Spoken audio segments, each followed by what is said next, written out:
Okay, you guys, I am so excited for this call tonight. We have got Ambassador Diamonds, Chad and Jaree Kneller. Oh my goodness, they are Tina and Bubba Hatcliffe's first ambassadors.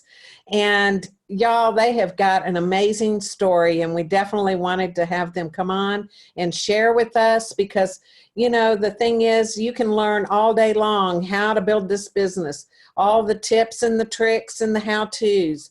But what really gets you is the stories, because the stories help you to believe that if that person can do it, that you can do it.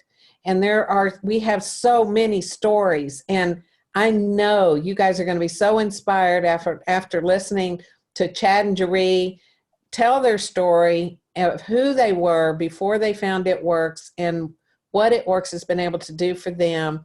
And I hope at the end of that you're going to see that they're people just like you. The only difference is they had a dream and they went to work and they have worked consistently. So with that being said, welcome, Chad and Jaree. We really appreciate you being on tonight. Oh my gosh, it's always such an honor to be a part of anything for you, Mel. See, what you guys don't know is when we came into the business, we were so far down from Mel and Blair, and even from Tina as well. They weren't making any money off of us.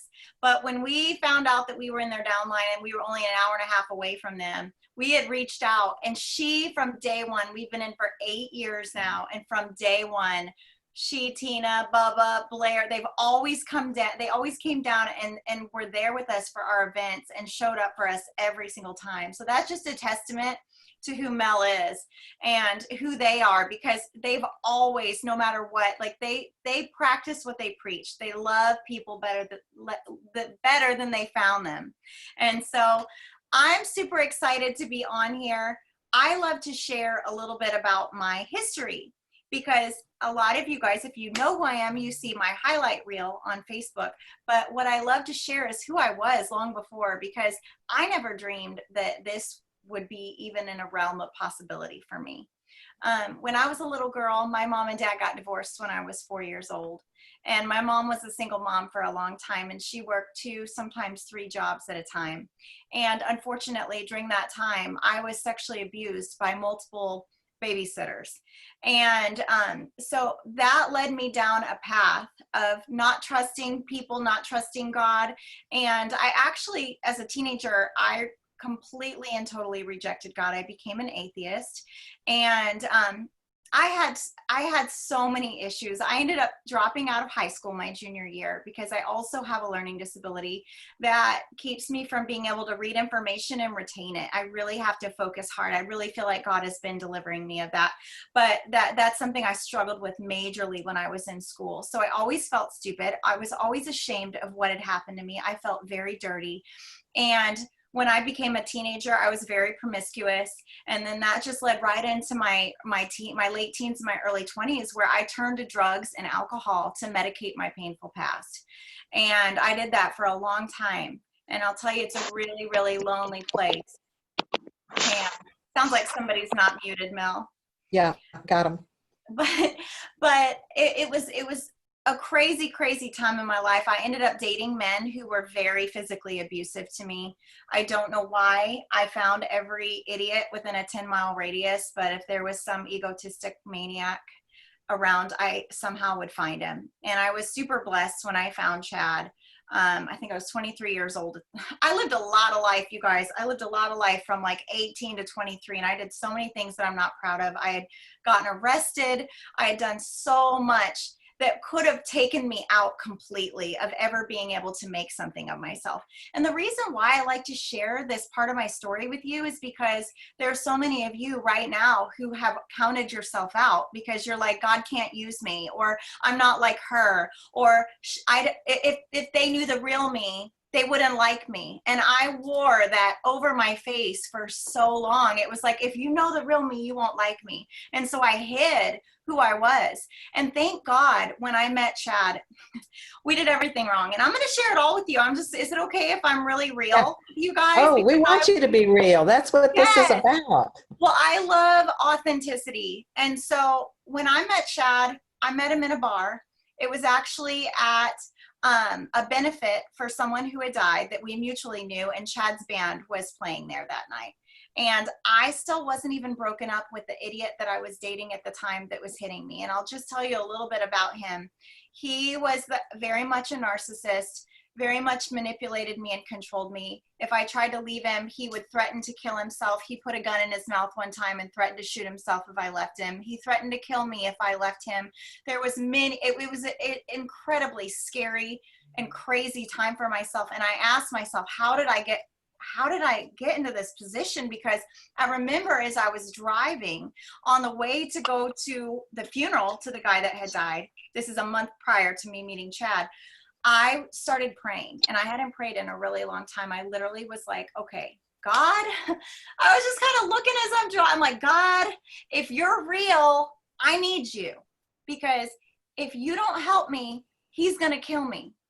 And if he doesn't kill me, I'm going to kill myself, because I can't live in this prison, in this hell anymore, because I wanted out so bad, but I didn't know how to leave. And I didn't feel like I was worthy. And I had truly bought into the lie that I could never do any better than him.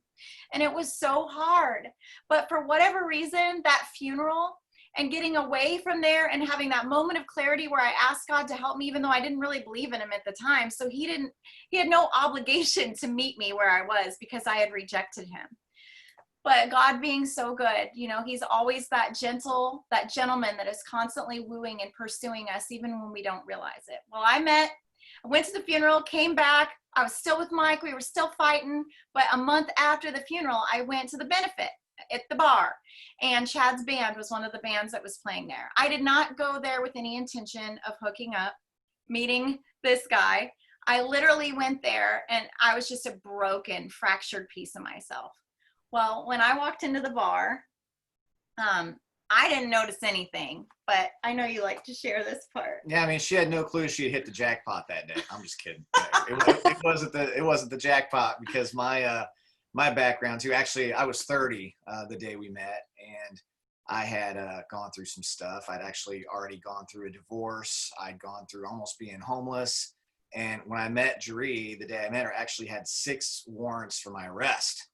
So, you know, I'd made some silly mistakes, and just one time I got some parking tickets, and I went ahead and paid him, and I got more, and I said, why pay him again? I already did that before. He peed on a police officer's foot on accident. No, I didn't do that. But public urination. Rolled you didn't down get a to ticket the for cop's that. boots. We don't have time to go into all the details on that one, but just silly things like, you know, if your license gets suspended, you're not supposed to drive. But I just didn't care. I was just a rebel without a cause, and I was running the wrong way, 100 miles an hour, and thought of myself as a rock and roll star, and I was pursuing that, and I just decided that I didn't want to play by the rules of society, and so I just didn't. So anyway, it was kind of funny because, you know, I had been married and divorced, and I was living on a friend's floor, and I was just really depressed all the time, but I was in this band, and it was like my fun thing that I was doing. And so the day that Jaree and I met, we're actually in this little tiny place, and it maybe held 80 people. What was it called? The Sitting Bull in Hudson, Illinois. It was like a biker bar. I don't even know why we were there. I think I was the only one there with all my teeth until Jaree walked in. No, I'm just kidding. There's a few more. But so what was crazy though is she was so out of place, because everyone else there was like t-shirts and jeans, and she walked in this like white dress. And I just did what any guy would have done that saw her walk in, right? I just elbowed my guitar player and said, "That is my future wife." And then he said, man, that's my future wife. So that was kind of, you know, it was kind of a love for me at first sight thing. And then I tricked her into giving me her phone number, which was awesome. And then I called her later, and we hung out that night. So yeah, that's it. What was crazy, and this is how broken I was even still back then, you guys. He had called me. I called a wingman, a girlfriend of mine. We went out and met him at another bar, and he sang karaoke to me all night, and I drank a lot. And then we ended up going home together that first night. I wasn't even broke up with the guy that I was with, but I slept with him because I was a hoe back then. And I've gotten rid of my hoe tendencies since then. But here, yeah, 17 years ago, so it wasn't yesterday that this happened. Okay, and so our past, you know, what we hope you get out of this is your past doesn't have to equal your future, or your current circumstances can be totally different a few years down the road, because we've turned it all around. I have 0 warrants for my arrest right now. I'm very proud of that. that I'm not going to get hauled away. Well, anytime and then soon, a month after or 2 months after I met Chad, a week after we met, he moved in with me because I ended up getting away from that guy. It actually gave me the courage to get away, and all the messed up, crazy, codependent, weird way that it happened. It gave me the courage to pack up the U-Haul and get moved far away from him. And Chad and his dad came to help me move in, and then Chad never left. And then so 2 months later, I actually got pregnant with our oldest son, Gavin. And this is what I tell my son every single day. See, when I met Chad, I was still doing drugs. I was still, even though we were each other's safe place, we were like each other's saviors in a really codependent way. God showed up so big because God knew that I would never give up drugs and partying for me. I never could. I just couldn't, but he knew I was going to be a good mom. And he knew if I got pregnant, even if I did it all the wrong way, that I was going to be a good mom. And that would be the one thing that I could be selfless with. And so I tell Gavin all the time, buddy, you don't even realize you were never a mistake. You saved my life. You gave me the courage to do what was right and get clean and to stay clean and to completely change my life. And so when I was about 4 or 5 months pregnant, Chad and I, we were like, man, my family's so screwed up. I come from a really broken past. His family, his parents were together, but again, really broken. He actually lost a sibling. Do you want to share about that? Yeah, so when I was 25, I think, I had a younger brother who was 15, and he broke up with a girl, and he was really upset about it, and he got a friend's parents' gun, and he shot himself. And, that was, he left notes, a note for me and a note for my sister and my parents. And that was a tough time for sure in my life. That was right around 2000, and I was just, depressed, and had gone through that and so many other things. And it was just a really, really, it was one of those points in life where at my age of 25, I felt like, I just messed it all up and I was done. And, when I think back to meeting Jaree, the day I met her, I had no expectation, no clue. I'd kind of in my mind said, I'm just never going to meet anybody else. Oh, actually, there was a girl that was supposed to meet him there, and she no-showed, right? Yeah, she no-showed, which was cool. It worked out great, right? But, when I think back, and it's so cool now to look back, because I remember our first place we lived was Jaree's grandma's house. Our monthly rent and utilities and everything was $500 a month. She had a tiny little efficiency apartment like on the side of her house that we lived in. Yeah, so we lived there, $500 a month. We got married in her dad's backyard by her uncle. Talk about some right? So that was kind of where we started. So nobody would have looked at us and said, oh, those guys are going to go and have a lot of success in business. Nobody would have guessed it. Our own family wouldn't get it. Our family thought I was crazy because I ended up going back to school.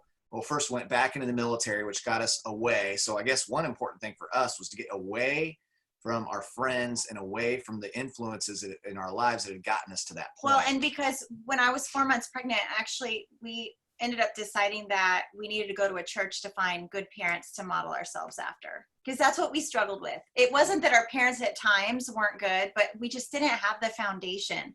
And so we didn't even really go to church to find God. We more just went to church to find good people, because we knew we wanted to give we wanted to be the best versions of ourselves for this little one that I was carrying. And we ended up fighting about what church we would go to, and finally we ended up going to one, and we both got saved that Sunday.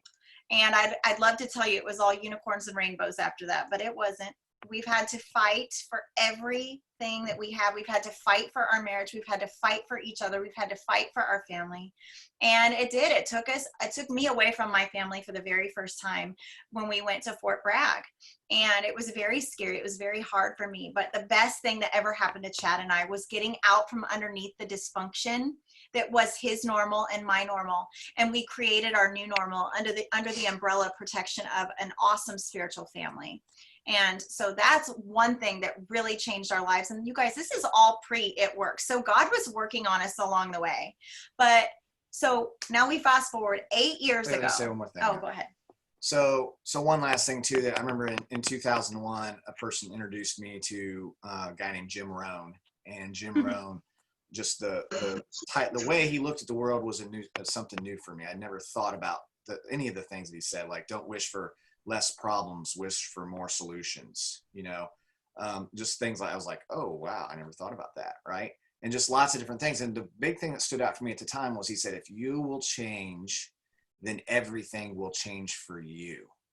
And I was like, wow, that was so empowering to understand that. And finally, after Jaree and I met, we knew we were going to be parents. I had to, because of the warrants and stuff, I had to go to jail, and I was sitting there for 2 weeks, and I took that 2 weeks, and I had all that time to think about all the ways that I could change. I actually read the whole entire Bible in 2 weeks. It was like 80 some pages a day. And I think I skipped over the one chapter where it's like so-and-so begot, so-and-so begot, because I was just like, I got through 3 pages of that. I was like, oh my gosh, I can't memorize all these names. There's no way.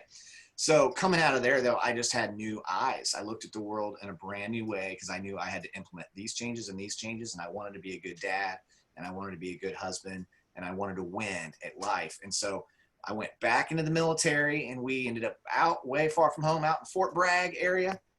And, I was there and went back to school and ended up as an officer. And so it was interesting, because when It Works came into our lives, I had done 4 different network marketing companies before It Works. And we had gone to marriage counseling about it, because I would get off work in the Army and I would be on the phone, on the computer, doing all the things, trying to build the business on the side. And it was just eating up all of our personal time. And so we went to counseling, and I agreed to focus on my military career, and we were done. So you can imagine my surprise when Jaree actually found It Works and brought it to me and said, hey, I want to be customers. And if we like this, it's network marketing, and we could do the business too. And I was like, what are you talking about? Well, what's crazy is that I was your worst nightmare. I was literally the person that was so skeptical. I was going to prove, I became a customer just to prove that the wraps were fake, and that I wanted to debunk the company, because my best friend had tried them and she had great results, but she had just had a baby, and I was like, oh, you're breastfeeding. That's, that just came off naturally. That ain't working. But I was like, but I'm intrigued enough. I'll try it. And I'm just going to prove that this company is a scam. Well, I put on my first wrap, and I Skyped. It was Skype back then with Maria Napoli. You guys remember Skype? That's like forever ago. And she helped me wrap, and in 45 minutes my mind was blown. So I started as a customer, and then immediately from skeptic wanting to debunk the company I would have hated to be my friend who was 2 weeks into the business that I joined with, that was under Maria Napoli. She was brand new, and I was so skeptical. I was like, I was literally my worst nightmare.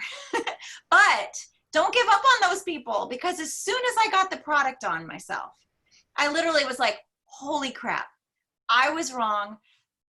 All my friends are going to want this. Sign me up. And I was just ignorance on fire, you guys. We didn't have near the tools that you have now to build this business. And Chad and I we just went to work. I mean, Tina and Melody always told us whoever wrapped the most people made the most money. And that's still the case. Wrapping people, getting samples out there, all of it. It's letting people try, see, hear, hear the products, smell the products, and getting it into their hands. It makes such a huge difference. And yeah, today you can just, once you get enough people that are drinking 50 gallons of coffee a week, you're doing pretty good, right? 50 gallons. Yeah, and the wraps, yeah, because we had the other wraps. Melody even had some older wraps back in the day that we never even had.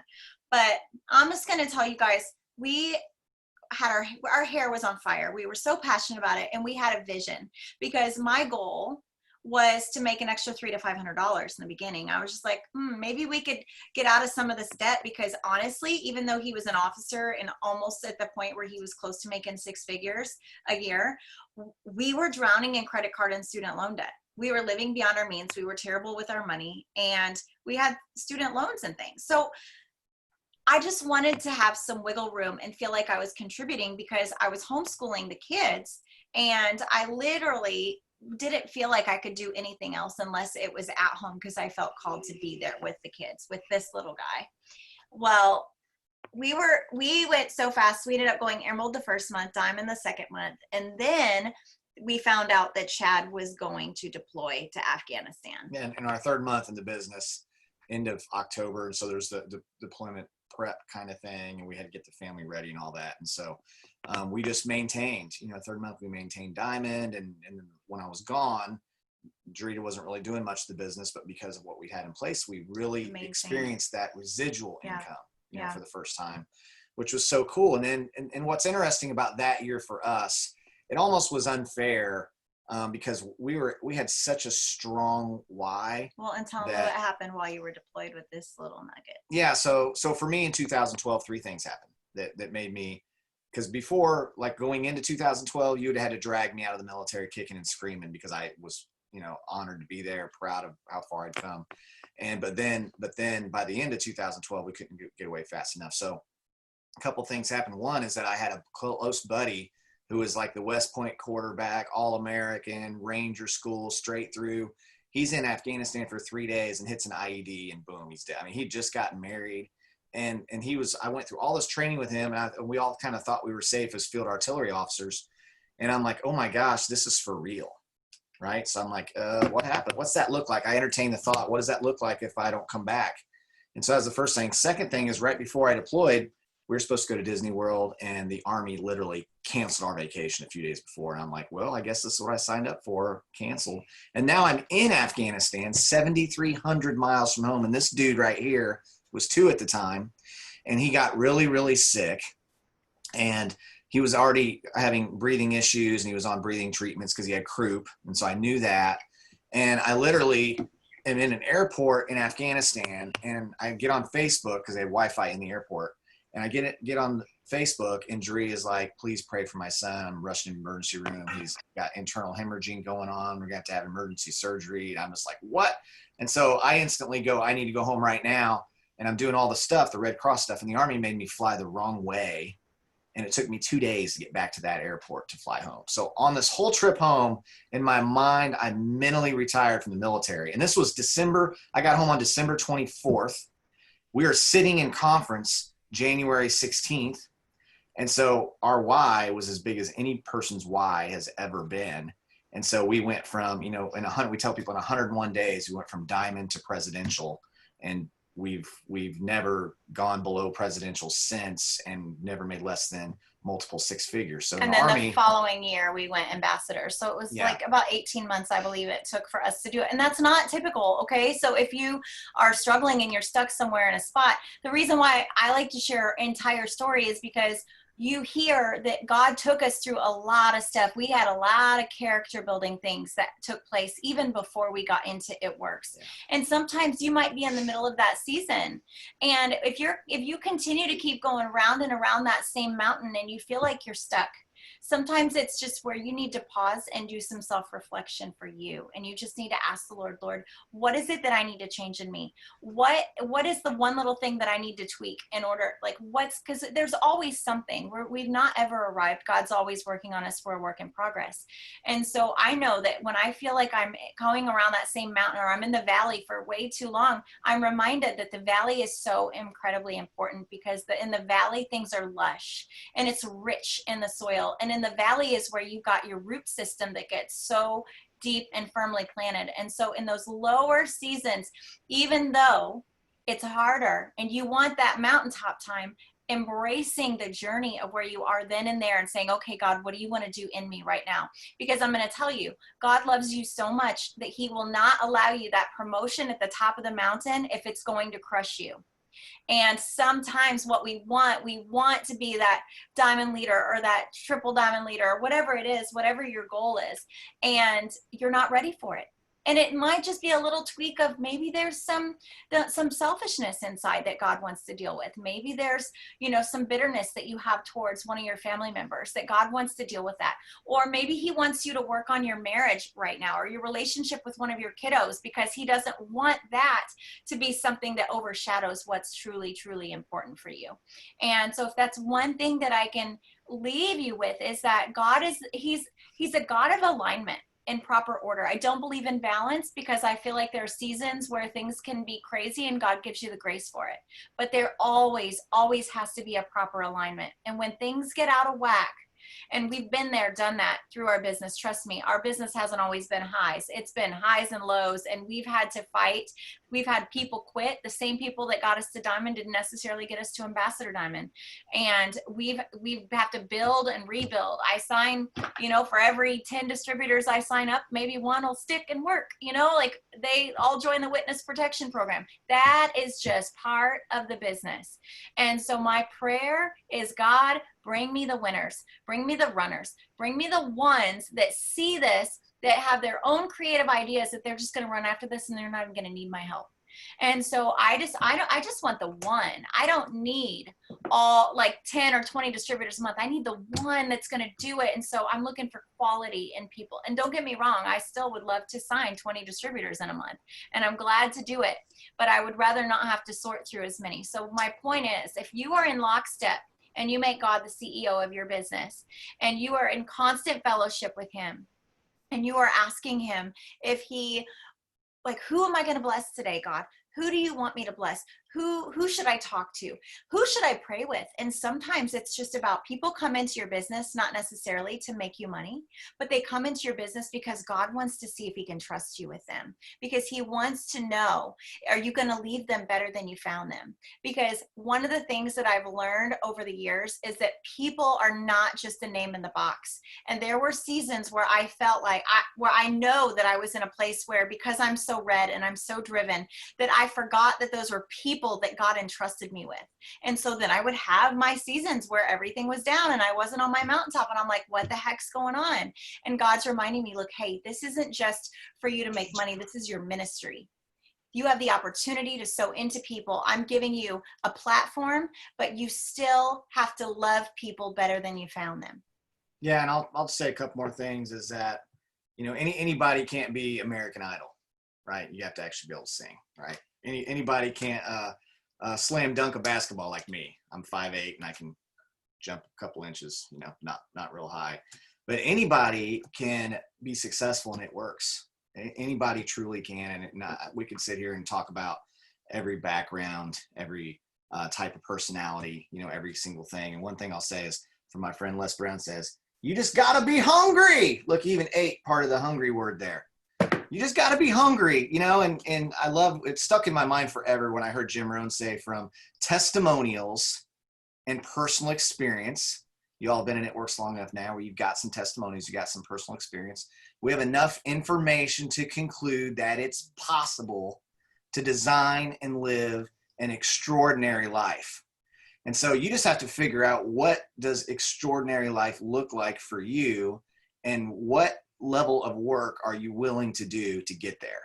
And when those two things line up, then it's inevitable. It's just a matter of time to just keep on doing. The only difference between Rusty and Melody and us and anybody on here is time and activity. That's it.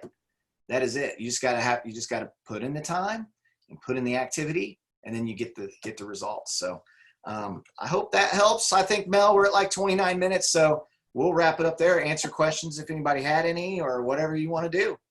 I can tell you guys, your story just always gets me. It's so inspiring. And to know the past did not define your future, but because of that past, you had a future that you overcame, you know, and it's just always just gets me right here. Got me all teared up, you know, thinking of where you guys were and where you are today. And to say that you guys have been very, very successful, not only in your personal life and in your progress in your life, but in this business. And, you know, the how-tos are, I mean, anybody can learn the how-tos, but you have to realize that if this couple can do it, you can do it too. And they're no different than you. I'm no different than you. Rusty's no different than you. And we just did it. And we didn't let our excuses stop us. If we came across an obstacle or anything that got on our way, you know, we busted through it. We went around it. We went under it. We went over it. But the main thing is we got past it. However, whatever it took to get past it, we got past it. And that's what you have to do. You have to get to that position where you're going to get past the obstacles one way or another. And, you know, we love you guys. I'm going to ask Rusty if he's got a couple of words he'd want to say when we close this out. So, Rusty, come on in.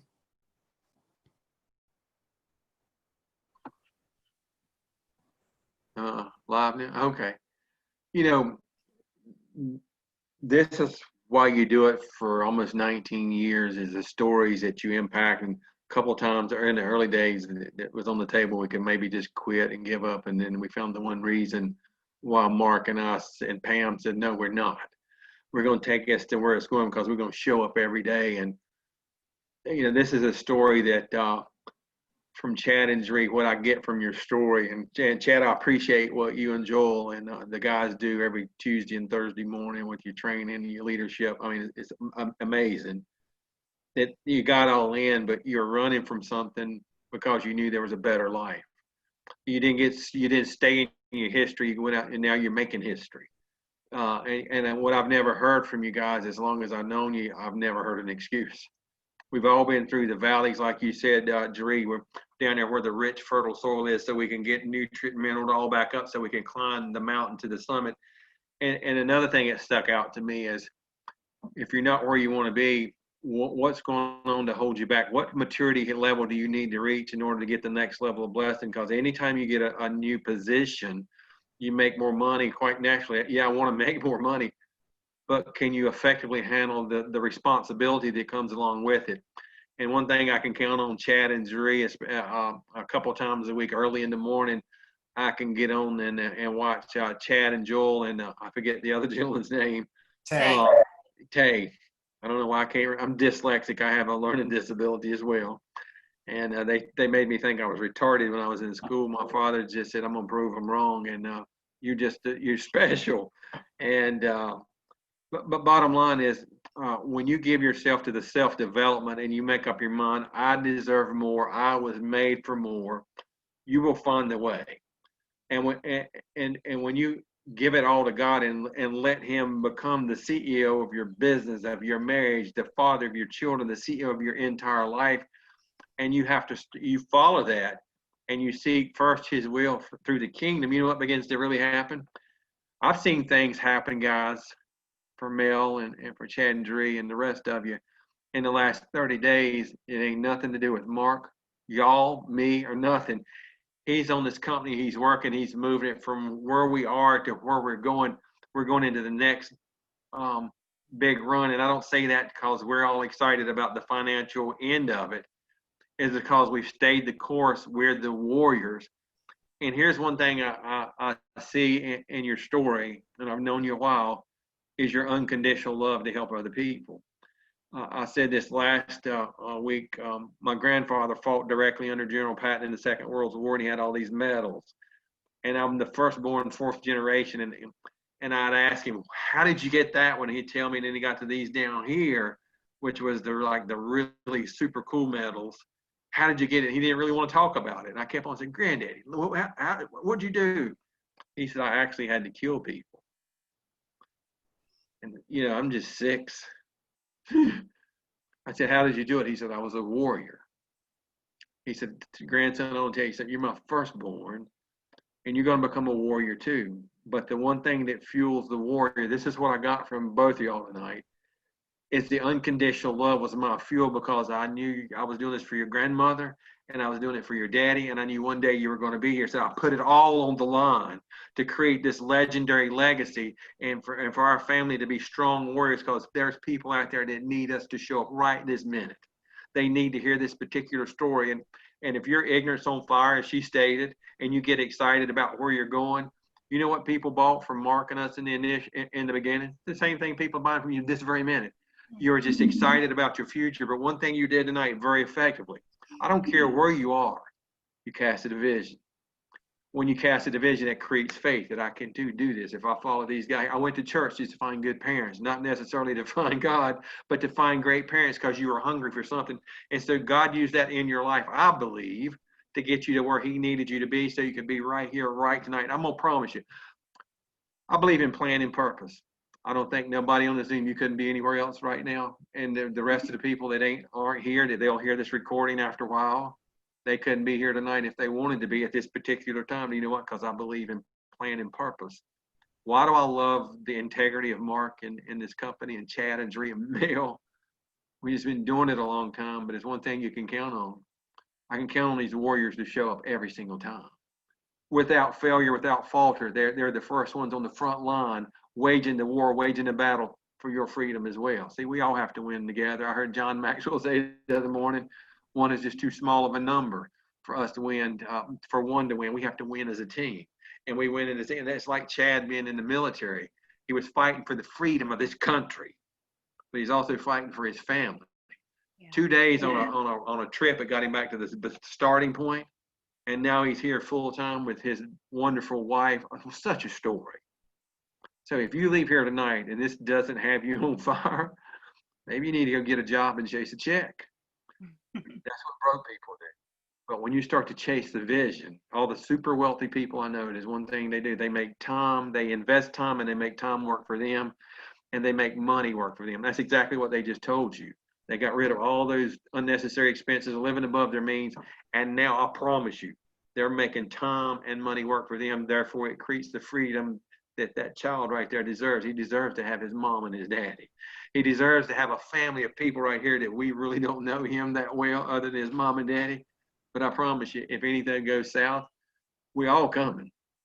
That's what a great team, that's not what a good team does. That's what a great team of warriors do. We're in it to win it. We're not in it just for the minute. I mean, between the three of us, I don't know how many years we've got combined in the deal, but we're here to stay. We're here to win. We're here for you. And we want to help you live the best life that you can dream. I think the only thing lacking, and correct me if I'm wrong, Chad and Jaree, is you don't have the ability to dream to the next level of what you believe you deserve.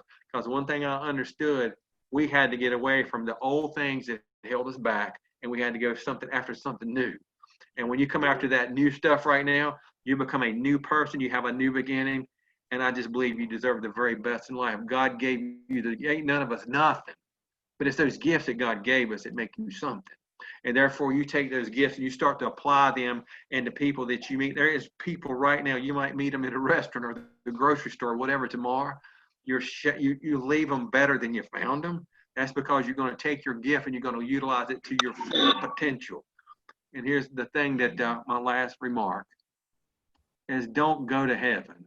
And God gets you by the hand and says, Chad, Rusty, come here. This is who y'all could have been. I don't want to ever, my father used to tell me that, and it would just tear me up. So take your gift and use it to your full potential. And when you do that, you're going to become a person, like you're going to learn tomorrow night, a person of impact, because that's what Networks Global is. It is a company of impact because they got a lot of impactors within the infrastructure of this great company. Mel. Awesome. Wow, that was so awesome. You guys, thank y'all. Do you mind if we pray everybody out? Elijah's I was going to ask you if you would. Okay. You want to pray first? Yes. Okay. Thank you, Elijah. All of us have a good day tomorrow, and that we will just be happy, have breakfast tomorrow. In Jesus' name, amen. Okay, and Father God, I just thank you so much for the opportunity to be a part of this. God, I just can feel your presence right now, and I can feel your adoration for your kids. And so, God, I just pray that you would pour out your favor over them. God, in this season where it seems like there's so much drought through 2020, we know we could be confident that you are in the midst of this, you are working. And you are working all things together for your good. So I just ask right now for a blessing, and that you would bless the hands of everyone that's on here listening right now. I pray for just a supernatural amount of favor on their lives. And God, I just, as you were pinpricking their hearts as we were talking to them, and Holy Spirit, as he was just whispering things to them, I just pray that there would be real heart change and the things that are necessary for them to go on and really start winning at this game. And so, God, we just thank you, and we love you. We give you all the glory and the honor in Jesus' name. Father, I just pray for every single person on here, Lord, and their spouses, Lord, and their children, Lord, and even their unborn children's children. Father God, I just pray right now that the decisions that these people on here are making in their lives right now, Lord, would be courageous decisions. Lord, I pray you give them clarity. Lord, I pray moving forward that they wouldn't be who they are right now next year, and they definitely wouldn't be who they are 5 years from now. And I just pray, Father, that every single one of us would get on fire and passionate, Lord, for you, Lord, and the calling and the purposes and the destiny that you have for each of our lives, Lord. And I'm just so thankful for every person here, Lord. Thank you for bringing them here today, Lord. And I'm just praying, Lord, for just massive, massive abundance in the future. In your name we pray, Father. Amen. Amen. Amen. Amen. Thank you guys so much. We love y'all. We will make this available for you guys as soon as I get the link. We will share it with everybody. And I tell you, you guys share this with people. People need to hear this message. So we love y'all. Thank you. Good night. Good night. Bye. Bye, Elijah.